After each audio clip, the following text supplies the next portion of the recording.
میں نے سویرے اٹھ کے ڈھونڈنا شروع کر دیا،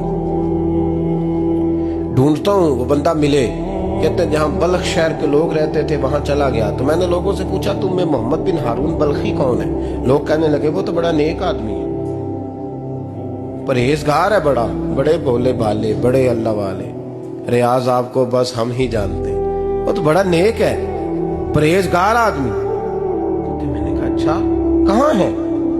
انہوں نے کہا پہاڑ کے پیچھے اس نے خیمہ لگایا ہوا ہے، ساری رات عبادت کرتا ہے، سارا دن روزہ رکھتا ہے، قائم اللیل ہے، صائم الدہر ہے۔ کیا بات؟ فرماتے ہیں میں ان لوگوں کی بات سن کے حیران ہو گیا کہ مجھے کیا بتایا گیا، یہ کیا کہہ رہے ہیں؟ فرماتے ہیں میں پہاڑ کے پیچھے گیا۔ حضرت مالک بن دینار علیہ رحمہ فرماتے ہیں جب میں وہاں پہنچا تو میں نے اس شخص کو مصلی پہ بیٹھے دیکھا، کثرت عبادت کے آثار اس کے وجود پر نظر آ رہے تھے، سیدھا بازو اس کا کٹا ہوا تھا۔